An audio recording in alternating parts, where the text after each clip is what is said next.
jërëjëf mbokk yi impro alhamdulilah inna lillahi wa inna ilayhi raji'un mbokk yi nga xam ni yéen a ngi jàkkaarloog site bi ñu naan impro TV tey ngeen jàkkaarloog jëmb ji ñu naan taalibe Cheikh na Cheikh Sadbou mais liñ tax ñu njëkkee ci inna lillahi wa inna ilayhi raji'un mooy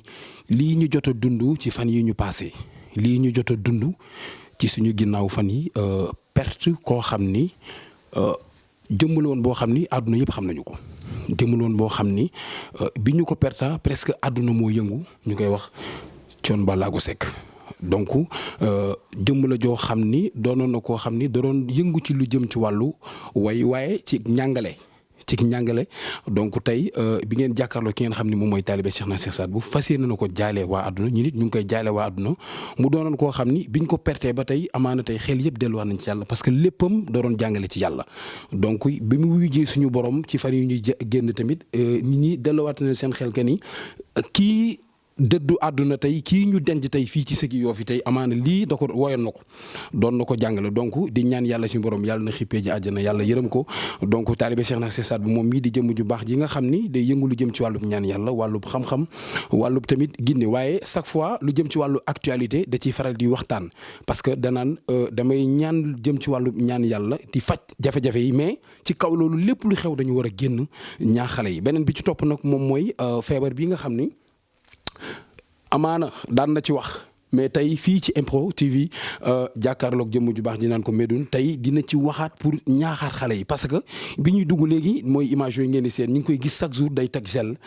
teg pool maanaam jël ay masque chaque jour day jënd ay paquet di joxe parce que danaan feebar bi mi ngi fi ñun ñii sagam ñun ñiy faj ñoo gëm ni affaire baa ngi fi doomu aadama yi yeewoo ci war nañ ko gëm denk ko nag beneen bi ci des moom mooy mi ngi dina jaale xale yi jot a génn fan yi passé àdduna li fi jotoon xew gënalul doomu aadama yi waaye li waroon a am la donc Assane duñu guddal danañ ñëwaat ci wàllu xam-xam pour waxtaan ceeg moom mais ci 2 minutes rek ci résumé ci wàllu kàllaama nasaraan li nga xam ni moom lañ jot a dund li passé fan yi mooy Thione Ballago Seck bàyyi la nga nuyoog àdduna ñu lay seetaan bala ñu ñëw ci waxtaan bi ak lan ngay jaale waa réew mi.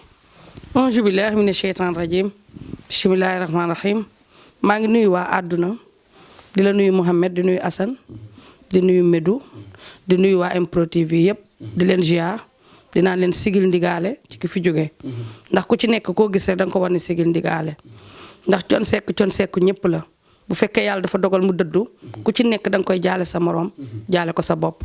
di ñaan yàlla na xippee àjjana suñu borom yërëm ko te yéexee ñu xaare ko àjjana lépp lu mu def ci lu baax ak seede yu baax yi ñu ko seedeel yàlla na ko suñu borom fay di jaale tamit waa àdduna ñi nga xamante ni seen doom yi ñàkk nañ seen bakkan ci li fi xewoon di naan leen massa yàlla na leen yàlla may xolu muñ yàlla na leen yàlla may xol muñ te loolu yàlla na fi gëj ci barke Seydina Mohamed suñu réew mi yàlla na fi yàlla def jàmm di naan nag feebar bi mi ngi ci réew mi nañ ci bàyyi xel te ñu jël mesure barrières yi ñu jël mesures yi di raxasu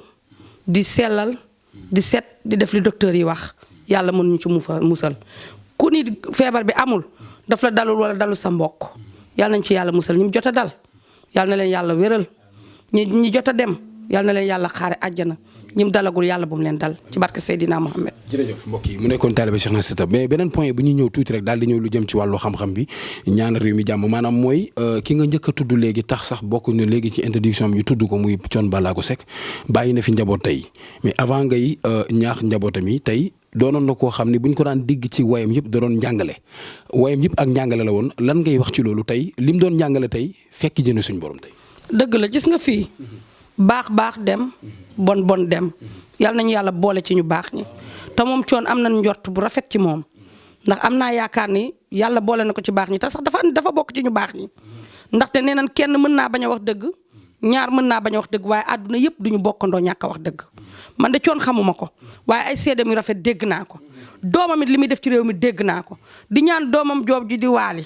yàlla na ko yàlla dëgëral yàlla na ko yàlla kattanal ba fépp fu baayam tegoon tànkam marqué fa territoire am moom mu def lu ko raw ci barke Seydina Mohamed yàlla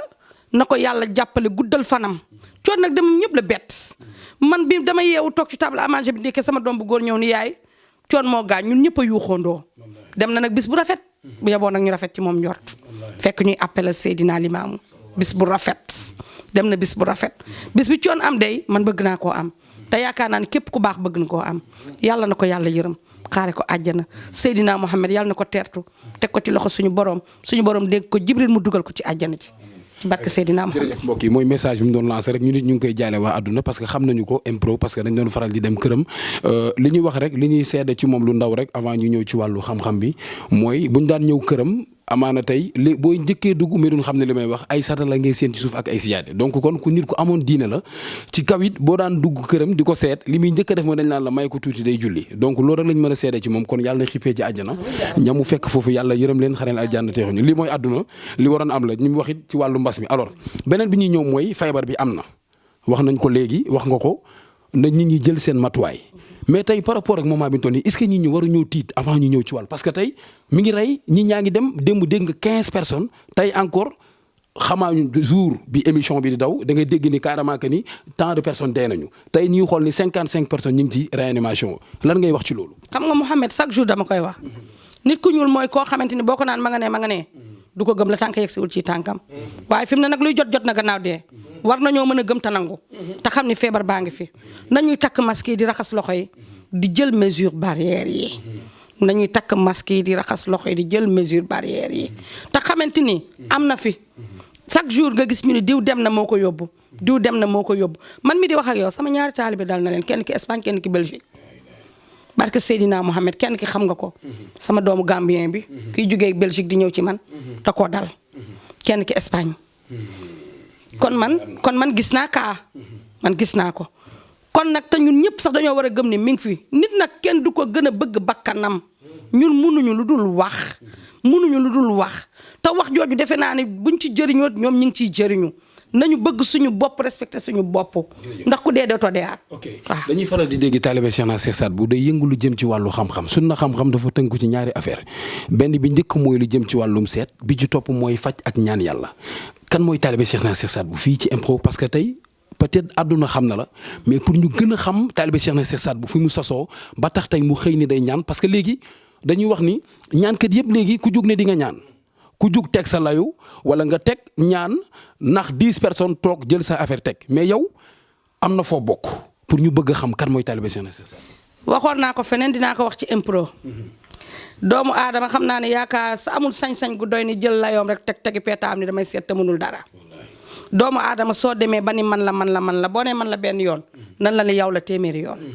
man taalibe Cheikhna Cheikh Saad Bou man maay sëtu Mbaafaan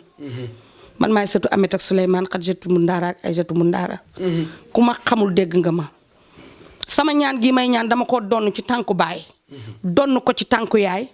toog di ko def yàlla di ma ci suturaal musuma cee laaxaani yaa ngi dégg may na toog nag nit ñi di ma fekk si comme li ma la wax keroog man la boo gisee ñuy génn ci site internet yi di wax suñu jamono moo tolloog site internet mais su fekkoon dañu war a toog noppi dañuy toog noppi te terewul lay suñu wërsëg dinañ ko am ku ñu war a liggéeyal dinañ la liggéeyal mën a yawa moo ko gën a wóor mën a yawa moo ko gën a wóor taalibe Cheikhna Cheikh Saad Bou mi ngi fii cité Aline Sow toog doon jigéenu Mouhamed li ko yàlla maye ku si néew mu ci dimbali jaam ñi mais buñ naan fu mu sosoo parce que tey ku ne ñaan kat xam ni day feeñ ci wàllu deret te it feeñ na ci sa wàllu waajur ñu bëggoon a xam maanaam dond la wala loo jàng la wala lan la parce que tey comme li ma wax léegi rek ñaan il faut ñu ne diw de fii la soxee ko Mouhamed man jànguma seet jànguma faj te duma ko jàngale man duma ko jàngale jànguma seet jànguma faj te duma ko jàngale man sama wàllu kër baay ay séeréeru saltige lañu sama wàllu kër yaay ay ceddo lañu doon tuubeen dugg ci lislaam gën a bëgg nag Seydina Muhammad sallallahu alayhi wa sallam ma donnu faj ci sama wàllu kër baay ak seet donn ko ci sama wàllu kër ndey man sama baay séeréer pire la man maay satu Mbaafaan boo demee Nduufi neel Mbaafaan boo demee Joal neel Abdou Tine maa ko xam waaw boo demee Nduufi neel Mbaafaan boo demee Joal neel Abdou Tine boo demee Sàkkal Teeru da nga laajte Amet ak Souleymane yaa ngi may dégg nga dem Lougaloo laajte Amet ak Souleymane man foofu laa bokk samay maam yu jur sama yaay seen tànk ña nga ba tungubtu ay bambara lañu ñu ñaas leen bët ba bët li ñu yóbbu ci naar yi mooy suñu maam bu jigéen a ci sëy waaye ñun ay ceddo pire lañu man taalibe Cheikh na man man mii. yàllaa ma bëgg moo tax ma judd ci njullit waaye samay juróom-ñaari maam yëpp ay ceddo lañu. d'accord ok ma bëgg ñu waxtaan tuuti nga bàyyi ma ak sama micro c'est-à-dire beneen point bi ma bëgg ñu njëkk a ñëw mooy Sénégal àdduna ñëpp xam nañ ne soxna si dëkk barab sàngam seet am na lu ko ci yàlla may. moo waral ñu njëkkee ci question bi laaj la fan nga jëlee xam-xam bi parce que tey seet du lu ñuy jàngale wax nga ko dondu la. moo lay may tey nit nekk fii ba bitim réew wala fu mu métti nekk ci àdduna ngay wax ak moom loo xam ne doñ avant ñi ñëw ci sarax yi ci wàllu seet. li dama ko doon ci sama papa doon ko ci papaam ba muy juróom-ñaari maam. la ilaha sëriñ boo weddee li ma la defal micro trottoir dem sama dëkk laaj ko mu la neex sama seet gi nekkal ba kilikoro nga woo ma ni ma taalibe Cheikh na damaa bëgg nga seetal ma wax la li may seetee nga def ko sa turu yaay laaju ma la at laaju ma la bés boo juddoo. te du ma la seetal di la laaj. ma wax la lu dul dañ te du ma la seetal di la laaj boo ma bëggee expliquer sax dama naan la bu ma expliquer déglu ma man maa lay seetal boo ma expliquer seetalatuma la dama lay nettali nga déglu ma expliquer la lu dul dañ waaw man ku ma seetal nga jébbalu. lan mooy njariñam pour nit ki nga ne da nga koy saafara tey avant ma lay faj damay xool pour nga mën a xam dëgg-dëgg fan nga mën a taxaw ci ay sarti nit. Médoune bi ngay ñëw foo jaar ci buntu kër gi. maa la ko wax. seet buntu la. te xamuloon ñoo ko jëli. waaw kay seet buntu la seet buntu la. soo bëggee faj nit ki. bu ko laaj lu la dal. dafa feebar ñëw na seetal ko xool lu ko dal dafa am soxla ñëw na seetal ko xool luy soxlaam dugg ci biir soxlaam baa nga dugg ci biir jàngoroom wax ko la ca nekk mun la lii laa ci bëgg soo mënee bu la leeree ni boo tegee yàlla teg la ko kenn mënul nag yàlla rek a mën. ñaan yàlla mu nangu suñu borom la neex. faj nit ku mu wér suñu borom la neex. soo xoolee xam ne lii am nga ci yaqin bu wér ni boo ci tegee loxo suñu borom jàppalal teg ci loxo te man taalibe Cheikh na képp ku may liggéeyal mbaa ma lay faj du ma la fayeeku. la ilaha illa képp ku may liggéeyal mbaa ma lay faj du ma la fayeeku ñëw nga fay ma sa seet ma seetal la am nga say sarax boo ma wóoloo jox ma génne la ko boo ma wóolu demal jënd indi ma génne la ko sarax yi ma mënoo muusa ko waane ba keneen génne ko ku dul man. lan moo indi du ma la fayeeku d'abord lu tax loolu. lu tax du ma la fayeeku Mouhamed wax naa la ko sànq mën a yow moo ko gën a wóor te suñu réew mi fi mu toll dafa toj danga maa posé question ni ma lan moo tax ku jóg teg sa layu te doomu aadama yi kenn moomu leen danga leen di won li tax ñuy ñëw ci yow ñu door laa nangul man du ma jël junni kenn lekk ko tëdd di nelaw yàlla laay ñaan damay ñaan yàlla ba yàlla may ma sasuma la dara loo ma yéene jox ma ko waaye bu ma la seetalee xaas seet mayuma la ko saraxuma la ko say sarax yaa xam boo ma wóoloo calculer jox ma jënd defal la soo ma wóol demal nga jënd indi toog ma defaral la ak nu mënti toll kenn mënut a muusa waane nag ba ma seetal la wax lay sarax nga ne ma def ko jamais maa koy génne man na ma ko gisee ngir su ma la defaralee suñu borom teg ci loxo ma am yaqin ni dina baax. d'accord ok lan mooy njariñ c'est-à-dire ñu bëri dañuy faral di dégg ne diw seetal na ma wax na ma sarax sàngam ma toog ba heure bu ma neex ma ni naa ko génnee lan mooy njariñam dëgg-dëgg wala par rapport ak tey boo ko waxee nit ki tey su duree ab diir sarax bi changé. man su ma la seetalee bu amee fukki fan ak juróom te génne woo sa sarax boo ñëwee dama naan la arrête ba ma seetaat ko ndax sarax day nef tey mën naa ni Mouhamed génneel tey benn doomu suukar nga dem génne woo ko suba nga génne ko jëriñatu la dara saraxu tay la woon. te loolu c'est normal pour nit ñi xam ko. c'est normal pour nit ñi xam ko boo ñëwee dama lay seetalaat mën na am mu wàññeeku mën na am sarax ba yokku waaye fu mu ca toll rek nga xam ne loolu mooy sa chance soo ko mënee nga def boo mënul nga bàyyi. taalibe Cheikh na forcé wul kenn képp koo xam ne doy naa la wóolu nga ma ñëwal ku am xel ñaar toogal. lan moo la mës a dal ci am na lu ñu mës a dégg yow yaa koy waxal sa bopp ci anecdote koo xam ni amoon na soxla nga génneel ko sarax avant ñuy raxas boole yàlla faj aajoom. barke Cheikh na Cheikh Saad bu abi bu neexee yàlla li may wax du yegg ndax fi mu toll nii man fi may wax ni sax sànq sama doom ji sama doom ji directeur am da ko envoyé message démb ci guddi mu xëy di jàngi lire message bi yegg fekk directeur ba dee. la ilaha illallah allahu akbar. sama doom bu jigéen sama doom bee daal di yuuxu ni ma yaa xanaa léegi déggi natt la ma ni ko man de nañ ma triande bu ma kenn teggil. allahu akbar. kon ku tiitul taalibe Cheikh na tiit na wax mu yegg sax suñu borom la neex kon booy waxal loo xam yaa ngi dégg am na ku ma woo dañ ko indil warugar ba pare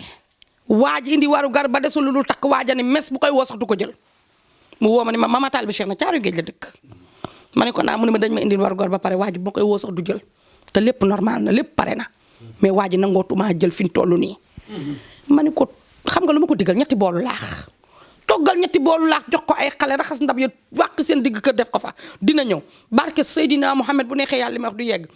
dafa pare di raxas ndab yi waaji ni salaamaaleykum mu ni tegg bool yi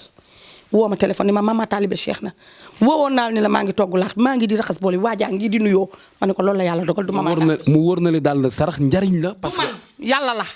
sarax di nga dem dégg naa kilifa yi nee na di nga dem ba war a génn àdduna tey nga xëy sarxe suñu borom xëcc sa fan sarax dong moo yokk fan Allahu akbar. man sarax dong di ñaan ci liggéeyal nit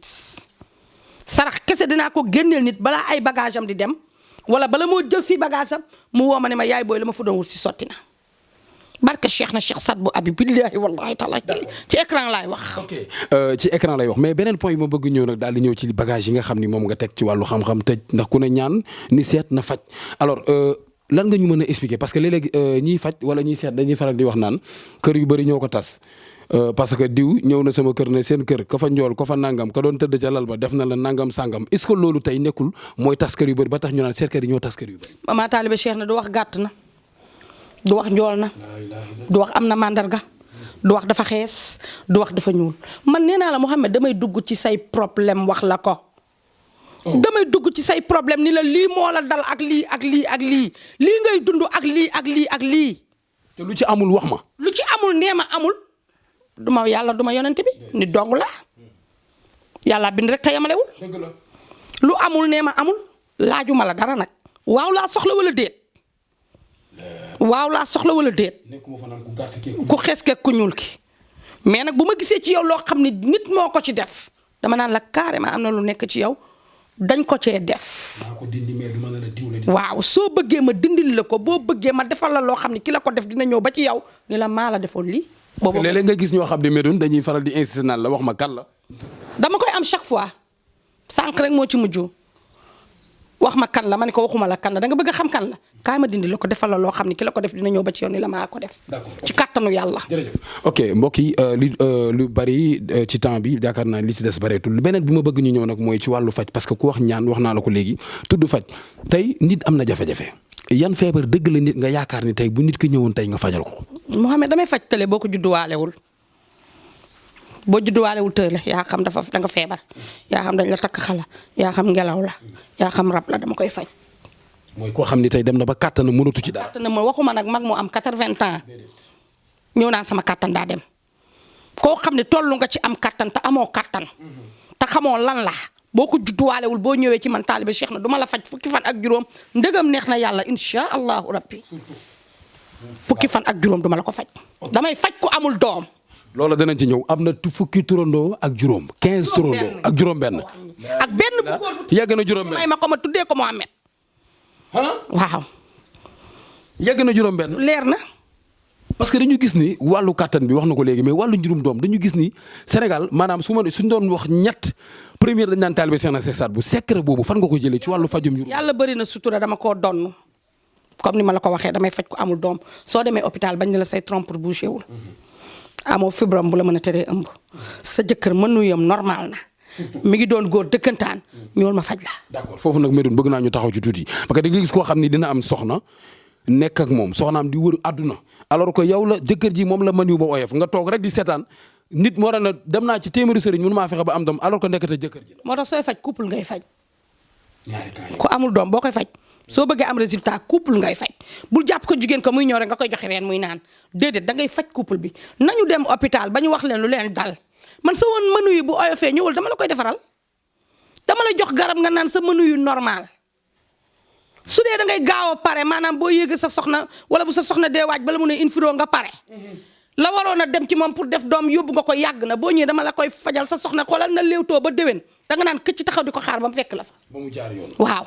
ok ci kattanu yàlla ak mbaaxam. moo waral doo bàyyi soxna si rek di dem il faut jëkkëram ñëw ñu xool. bu dee ku jigéen ki nag biiram dafa am ngelaw. wala raptiye ko wala soit nga sëyi ci kër sax fekk fa say wujju wala nga fekk fa ñeneen ñoo xam ne bëgguñu nga jur fa ñu téye sa biir loolu lépp dama koy faj. ci yàlla suturaal na la am nga ci fukki turandoo ak juróom-benn. yaa ko wax léegi yàlla ak mbaaxam ci kattanu yàlla ak mbaaxam. waaw d'accord des fois tamit ci wàllu faj dañ lay faral di gis avant ñëw ci po yi mooy ci wàllu yax yu métti dañ lay faral dégg nga di ko faj ak ndiggul yu métti ba ci ay tànk produit yooyu ku ñëw ci kër gi fekk. loolu ndoxu siti da koy def dama koy faj bu nekkee ndoxu siti dama koy faj su fekkee da nga am problème mu yax dama koy faj ci kattanu yàlla dama lay jox samay garab nga naan yàlla may la jàmm ndegam neex na ko. waaw mais mës nañ waxtaan ci benn waxtaan nga ni ma Mouhamed est-ce que xam nga ni seet ak faj du benn. déedéet parce que nit ki seet taxul nga mën a faj. déedéet mën a seet mën a faj yàlla moo koy may jaam ak nga am ndono lu dëgër da ngay gis ku mën a seet bu la seetalee nga jooy mënul faj da ngay gis ku mën a faj mënul seet. te lu mu la wax ci seet du dañ te mënul faj. waaw ngay gis koo xam lu mu la wax ci seet du dañ sarax bu jub sax mënu la koo jox Mouhamed problème bu nekk ak saraxam. Mouhamed boo bëggee am papier dafa am sarax. bu fekkee cat dafa nekk sa yaram dafa am sarax su fekkee da nga feebar dafa am sarax bu dee da nga bëgg a ubbeeku dafa am sarax. mooy buntu bi déggoo ma de Mouhamed. nii nga nobee asu nobu la sax dafa am sarax. waaw. d'accord léegi dafa am beneen kii mi ngi yëngal réew dafa am beneen point ma bëgg ñu waxtaane ko mooy Médoune Sénégal xëy na peut-être nit ñi xamuñu mais ñi xam laay wax ñëpp xam nañ ñi seere lu jëm ci wàllub yoon non secret boobu am na lu ko ci yàlla dénk wàllum kaso koo xam ni waaye nag am na àpp boo ci joxe de. ñetti fan. ku ñu jàpp yóbbu la prison defeere guñ la 3 jours boo ko fa amagul suñ ma indilee sa peeru dàll bu soobee yàlla kenn du la defeere wala buñ la defeere kenn du la tëj. te liñ ci am ci ay résultats kenn xamul lu mu toll. ci kàttanu yàlla ak baaxam loolu yàlla la du man. allahu akbar loolu yàlla la du man buñ la jàppee. yóbbu la police bala ñu laa defeere amagu 3 jours ñëwal indil na say mbokk ak problème boo mënti am nañ ma indi sa peeru dàll buñ ma fay dara ba nga génn. waaw. non parce que secret boobu li ñu koy faral di waxtaanee dafa bari wala ñu ngi koy dégg ci ay économie bu ngeen doon def tey micro territoire di leen seedeel ni ñu bari tey génn na leen ci kaso. nga dono dafa am. waaw. sàcc dafa am jàng dafa am. secret kaso dama ko sàcc. allahu akbar da nga ko sàcc. dama koo sàcc. te fa nga ko war a jëlee. te fa ma ko war a jëlee ci sama baay ba. secret kaso dama ko sàcc bi may am 12 ans laa ko sàcc. d'accord waaw di ko topp nag ba xam li ci biir ma koy jëriñoo di ci gis ay résultats nit nekk na ba bitim réew yow seede nga ma benn chaque jour sax dama naan ma too ma seede parce que soo ma seede mën nañu kompaloo la ku nekk ba Belgique ñu war koo tëj ay yaayam jóge ba Gambie ñëw ma defal ko sarax def li may def kenn tëju ko loolu yàlla la nag du man. yenn secret yi damoo ma ko parce que jullit war tabaak ko mën naa lii kenn du ko wax kenn mënul dara yàlla rek ka mën suñu borom bee mën moom ngay ñaan moo lay may bu ko neexee bu ko neexul du la may kon nag dañ koy ñaan mu ñuy may comme li ma wax chaque jour nee naa yàlla dëkkul ci immeuble yàlla dawalul oto yàlla tëddul ci lal bu rafet yàlla solul jasineer waaye lépp suñu borom la moom moo koy joxe te ñun la ko dencal dañ ko koy laaj mu ñu koy jox ak nañ ko war a laajee. d'accord ok dafa am beneen secret boo xam ne daan na ko faral di waxtaane fii numéro yi mooy affiché noonu ci bas d'écran bi maanaam yow mi ko soxla day faral di nekk cité Aliou Sow léeg-léeg nag mu génn ci àll mais lu ci ëpp fii lay nekk soo ko wooyee jotoo ko bàyyil message WhatsApp saa yu ko mënee lire dina ko lire tontu alors beneen mu bëgg ñëw mooy dañ la faral di dégg ngay waxtaane ci wàllu nopp wàllu kole ñàpp loo xam ni soit sama jabaru tubaab bi mënu ma cee jot wala sama soxna si dem na yoonam bëgg naa cee jot mooy kole ñàpp mooy image yooyu sax ci yenn réseaux sociaux yi jigéen ñi ci def ay astuce mais lii liggéey cosaan la ku ko xamul doo ko def njàppantaan gi liggéey cosaan la ku ko xamul doo ko def lii am na lu ma ciy def ci diggante jëkkër ak jabar ci diggante patron yaay ak doom nit ak xaritam bu na ñàpp du bàyyi dama koy taal mu ànd ak ngelaw li dem lu jugewul ca yàlla incha allah fi la leen di bàyyi ci barke Seydina Mohamed. parce que des fois dañ naan nopp tubaab dafa jafe nga ne ma loolu wax la rek. secret la rek tubaab dafa am rawxaan. nit ku ñuul dafa am rawxaan. yaa ngi may dégg. tubaab dafa am rawxaan. nit ku ñuul dafa am rawxaan. nit ku nekk am nga sa rawxaan te bis boo tàqali ko sa rawxaan dee. tubaab dañ koy jàpp. comme ni ñuy jàppee nit ñu ñuul ñii rawxaan la am da nga koy lim xëcc ko bam ni nuut nga liggéey ci li nga ci bëgg a liggéey ci kàttanu yàlla. xam-xam am na de. moo luy tubaab. ok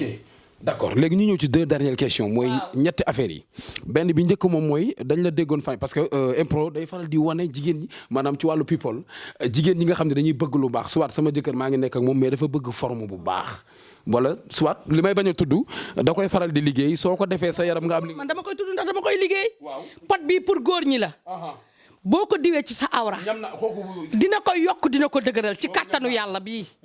te bu fekkente ni da ngay ànd ak sa soxna di gaaw a wàcc bii daf lay tenir loo barki alxuraan bii pour jigéen ñi la day yokk partie intime day yokk ween day yokk fes bii day yokk hanche pour jigéen ñi la man taalibe Cheikh na maa ko liggéey sama loxo bopp danaa ci def sax ay logo yi pareegul maa ko liggéey sama loxo bopp ku ko jël 15 jours boo gisul résultat ñëwal ma delloo la sa xaalis muy góor muy jigéen. pour nga jekk am li nga bëgg normal. waaw doo am wujj. pour nga ñàkk wujj moom nit moo koy liggéeyal boppam rek. waaw leneen la mais lii daal de toute façon sama produit yaa ngi ni am na bu góor am na bu jigéen bu góor bi day dëgëral sa awra da koy volumer te day tax doo gaaw a wàcc bu jigéen bi day yokk sa hanche yokk say ween ak sa partie intime ci kattanu yàlla ak fes yëpp foo bëgg diwal 15 jours boo ko diwee amoo résultat ñoo ma delloo la sa xaalis. d'accord ok dañuy gis tamit beneen ci biir image yi yaa ngi teg ay sachet yoo xam ni yaa ngi ci def ay lu jëm ci wàllu ay. waaw lii pour ñu amul doom la. pour ñu amul doom. mooy garab yi faj ki amul doom. dama koy mixé nii laa koy mixé am na leneen sama secret bu ma ciy boole jox la nga baxal incha allah bu dee mën nga am doom day ubbi say trompe pour ma daal di lay calculer xam nga man rek des fois dama daal kii daal dama am samay facettes yu may liggéeyee bu ma la koy jox man maa lay wax sa date bi nga war a kii wag yëpp daal waaw ci kàttanu yàlla. dernière question dina ñëw ci beneen prochaine émission incha allah parce que nit ku am xam-xam la géej la yàlla li mu def ci moom bari na mais xajul fii parce que nit ki bu toogee di seetaan amaana connexion am doyul la muy bëgg dëgg sax du mën a ne mu jeex deux dernières questions mooy wàllu lam ak jaaro. waaw daan nga ko tudd. soo ñëwaatee di nga ko fi fekk. danañ ci waxtaan mais dama bëgg rek nga wax ci tuuti ñu daal di ñaanalante. pour jigéen ñi nekk bitim réew ak biir réew mi di jaay di lett di xëcc wërsëg góor ñi dañu am ay jaaro bi incha allah bu fekkee comme li ñu naan sama loxo dafa bënn lu ma am mu dem soo ko takkee bu soobee yàlla loo am di nga ci jëriñu ci kattanu yàlla jigéen ñi bayre la bu dee dañuy lett dinañ am ay clients te incha allah xaalis bu ñu am dina taxaw. waaw mooy ñi lekk ci biir réew mi ak ñiy jaay restaurant moom daal commerçante daal. waaw góor ñi tamit góor ñiy liggéey sama jaaro nag jubale patron sax jëkkër ak jabar sax dama ko ciy def man awma benn façon jaaro loo bëgg ma liggéeyal ko ci kattanu yàlla dama koy liggéey dugal ko ci biir jaaro bi ndax ñi nekk bitim réew duñu mën a takk gàllaaj ma naan nag sama doom yi nekk bitim réew nañ defar seen toogaay bu baax ndaxte ku nekk ca biti kenn waru koo tiital di yóbbu fitam waaye sañ naa leen ni leen nañ defar seen toogaay ku ci amul ay ñaan taaliba Cheikh na waxu la ñëwal nga ñaan mu ñaanal la waaye seetal kala doy mu ñaanal la ndax réew mi dina toll foo xam ne ci at mi ku amul ñaanu kilifa dëgg ak ñaanu baatin di nga surux ba sar. allahu akbar waxoon na ko temps yi passé message de dafa junj rek beneen bi ñu ñëw mooy dafa am luy toj réew mi bala ngay toj Médoune parce que loolu da ngeen ñun impro dañ ci am part de responsabilité du ñu jël koo xam ni li may wax message la boo xam ni c'est très important parce que carnet d'adresse la kilifa gi yor impro dafa ne ci télévision yu mag yoo xam ni tamit responsable la fa donc kon képp kuy jàll fii foog mu doon koo xam ni ku ñuy gëstu yow avant ñu fi ñëw dañoo gëstu say mbir donc ku wér. donc kay ban message ngay lancé tudd ñu turu kenn mais ban message ngay lancé ci tey xale yi nga xam ne amaana xëy nañ xëy dugg ci wàllum ñaan te xamuñu conséquences yu ci nekk. Mouhamed nee woon naa la fii. ku xamul conséquence su ñaan di xëcc ñaan bàyyi ko ba ñaan ñëw ci moom. Allahu akbar. ku ko xamul. di ko xëcc bàyyi ko ba mu ñëw ci moom waaye de man maa ngi dénkaane lenn di ko dénk sama bopp mooy jub tey jubal. jub tey jubal man taalibe Cheikh na de loolu laay dénkaane gis nga dërëm boo ko amee mu leew la. soo tëddee da ngay nelaw ba yandoor waaye boo lekkee dërëmu doomu aadama boo tëddee doo nelaw ba yandoor yaa ngi fàttaliku dama fay defoon benn interview bu def buzz ma récupéré ci xaalis si doomu aadama yu bari comme li ma wax sànq rek am yu ma ci réer ba ma toogee ba defaat interview dama ni képp koo xam ne dugalal nga taalibe Cheikh na sa xaalis te seetalu la woon yónnee ko code bi bu ci gisee turu secrétaire am dina la seetal bu dee Sénégal la yónneel Orange Money bi copie ko wala Wave bi wala Wari bi bu ci gisee turu secrétaire am ak numéro téléphone am dina la seetal ndax nit matul yooyu il faut des fois suñu defee 2 interviews 3 ñuy wax yooyu ndax nit matul ndax ñi ñuy woo dafay bëri ñiy dugal seen xaalis dafay bëri te lu yàq deru doomu aadama dafa yomb 1000 francs sax yàq na deru doomu aadama ba moo tax bëgguma lekk dërëmu kenn man taalibe Cheikh na may ñaax nag suñu doom yeeg suñu rakk yi ne leen nañu teey wërsëgu jaam yàlla suñu borom li mu rëdd ci sa jë ala kulli al bala nga génn àdduna di ko sama papa coon wax na ko ku sa wërsëg jeex nga ñibbi moo tax sëñ Fallou Mbacke ni woon toq gën yu reet sekk yàlla na xippee àjjana maa ngi gërëm waa Impro di leen nuyu di leen ziar naan leen ba beneen yoon ci kattanu yàlla. jërëjëf mbokk yi mu nekkoon taalibe Cheikh na Cheikh Sadbou fii ci cité Aliou Sow doon na nag koo xam ni géej la li nekk ci moom dafa bari waaye tey mënuñu fësal lépp am na yeneen secret yoo xam ni da koy faral di faj mënut a wax lépp yow mi am problème soit li ngay nëbb wala li ngay bañ alors jëlal téléphone bi nga wootee soo ko wootee incha allah soo ko jotul jot doomam mu orienté. Voilà, chers internautes de Mprod, vous l'avez vu, Talibé Cheikh na Cheikh Sadbou est encore revenu sur l'actualité nationale, sur l'actualité internationale, mais aussi sur l'ensemble des capacités qu'elle a du point de vue de la médecine traditionnelle. Elle a échangé avec Mohamed sur un point très important, qui est celui de l'ensemble des maladies, des symptômes qu'elle est en train de soigner par rapport aux difficultés que rencontrent les gens. Aujourd'hui, il était question de l'actualité concernant la disparition du grand parolier Thione Ballago Seck, qui a disparu dans un contexte très beau, qui est celui de l'appel de Seydina Limamoul Mahdi Laye, alayhi salatu wassalam. Il est disparu dans une période très, très, très importante. Aujourd'hui, toutes les prières des Sénégalais sont en train d'être faites pour que cela l'accompagne dans sa dernière demeure. Enfin, elle est revenue sur le Ndiapantan, qui est une création qu'elle-même a créée pour raffermir les liens entre un patron et son employé, entre une maman et son fils, entre aussi deux conjoints, c'est-à-dire un mari et sa femme. Elle est revenue aussi sur le produit dont elle détient, elle seule détient l'inédit, c'est-à-dire un produit destiné à renforcer la beauté d'une personne, la beauté d'une femme, à renforcer ses hanches, à renforcer ses seins, mais aussi à lui permettre d'avoir des parties intimes plus belles. Et enfin, elle est revenue sur un produit qu'elle a créé pour renforcer